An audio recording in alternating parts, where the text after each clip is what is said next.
Now, let me start today's episode with a confession. One of the hardest bosses I ever had in my career was a woman.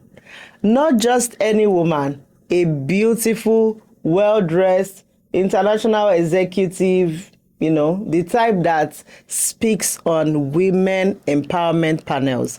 Those type. On LinkedIn, she was probably posting things like women must support women. But inside the office, let's just say my experience was different. Welcome to Office Talks with Nnenna Madu, where the boardroom meets the break room. And the gist is not always comfortable, but we keep it real.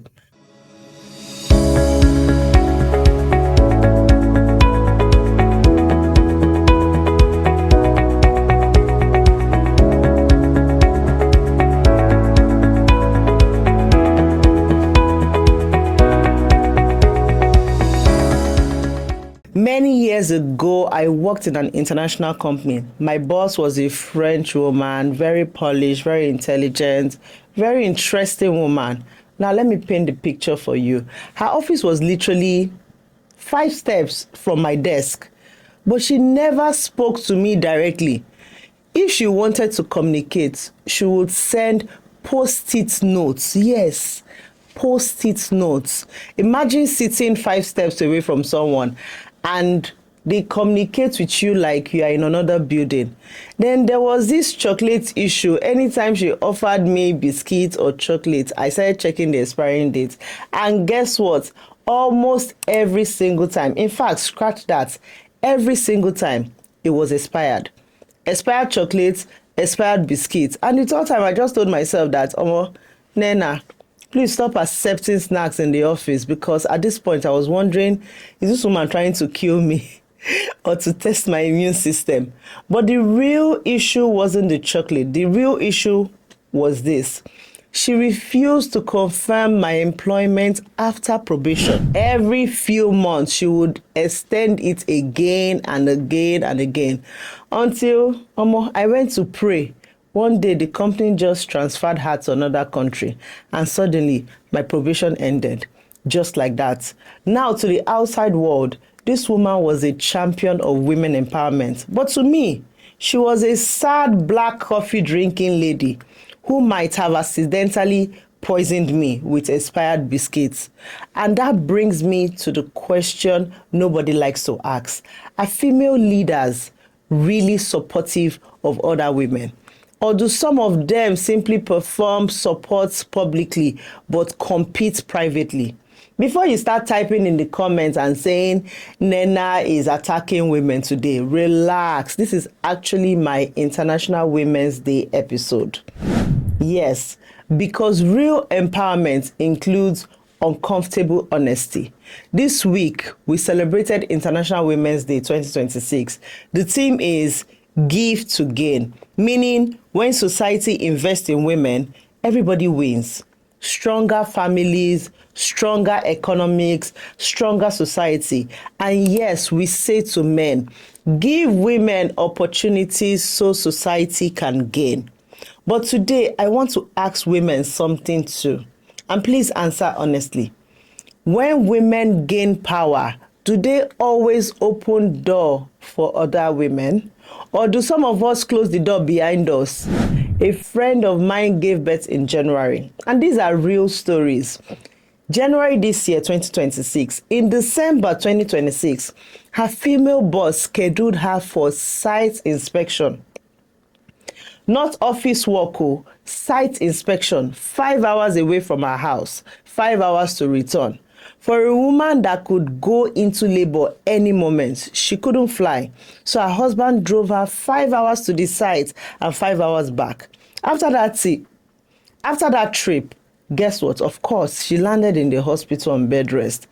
Thank God the baby was delivered safely. But when I heard this story, I asked her one thing. I was like, who approved this? And she was like, a female boss. I was like, oh, wow. Now, here's the twist. This boss was unmarried. She didn't even have children. her children were like two cats. Now, I'm not trying to attack cat lovers, but I couldn't help wondering, did she simply not understand pregnancy, or was there something deeper going on? Because interestingly, many women say the same thing. Sometimes male bosses show more empathy to female staff than female bosses. Is that true, or is it just a myth? Let me share my personal theory about all of this. Sometimes female leaders behave the way they behave because of three pressures. And this is just from my own opinion. Pressure number one is performance pressure. Female leaders often feel they must prove themselves twice as much, and it might be correct in most cases. So they demand extreme performance from everyone around them, especially other women, because they don't want anyone saying, oh, she's too soft on women or she cannot deliver. Pressure number two that I have seen is silent competition. Sometimes another woman's success will be triggering something, not just her success, maybe her beauty, maybe because she's married and you're single, maybe she has the right confidence and you're still, timid, maybe she's pregnant and you don't have children, and even maybe just she gets more attention than you. These things can silently create tension between women in the workplace. Pressure number three is insecurity. And this is not just women. People just have insecurity. Women are emotionally complex. Once insecurity enters a room, support sometimes leaves the back door. But let me also say this clearly. There are phenomenal female leaders, women who intentionally grow other women. How do you recognize them? Three signs. The women around them grow. They recommend their female staff for training, for promotion, for exposure. Another thing you see is that their teams are always balanced. They don't claim girls don't want to work. They find the ones who are ready and bring them on board their team. Thirdly, they mentor younger women intentionally, not their sister or their cousin, but a young woman. They choose a young woman from the society to simply help her, because somebody has helped them once. You see something interesting about men. Men collaborate. Male-owned companies form consortium. Male friends build billion-dollar partnerships. But among women, competition sometimes kills collaboration. Some women will stop networking once they get married. Men, you can never hear that a man stopped networking because he got married. Marriage doesn't stop business friendship among men.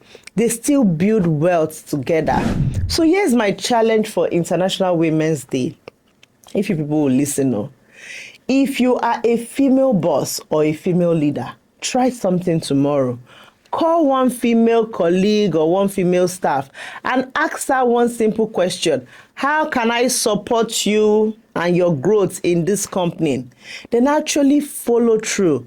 Don't be shouting this month, Happy International Women's Month, and then next month you resume, only me must succeed. Personally, I love female friendships. I have had terrible female bosses, yes, but I've also had extraordinary female bosses who became sisters. And today, I would like to give them a shout out. To Ify, to Aisha, to Joanne, to Thelma. Thank you for being incredible women. To my sisters, thank you for being that confident that, I tell all my secrets. To my mentees, Latifa, Winifred, Glory, the future is yours, babes. And to my global praying sisters, we are not just praying, we are thriving. Life is already tough for women. The world will challenge us enough. Let's not become additional obstacles to each other. If only one woman in your group drives a G-Wagon, then that can create pressure. But if all of you are building Fortune 500 companies together, that is the real power.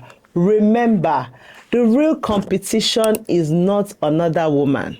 The real competition is against poverty, limitation, and small thinking. This episode is proudly sponsored by Nomad Energy Integrated Services Limited, your efficient church solutions. For partnerships, please send an email to nnennamadwabum@gmail.com. Now, I want to hear from you. Have you ever worked with a female boss who supported you, or one who made your life miserable? Share your story in the comment section. Your story might appear in the next episode. Don't forget to subscribe, like, and share. This is Office Talks with Nnenna Madu, where the boardroom meets the break room. See you next time.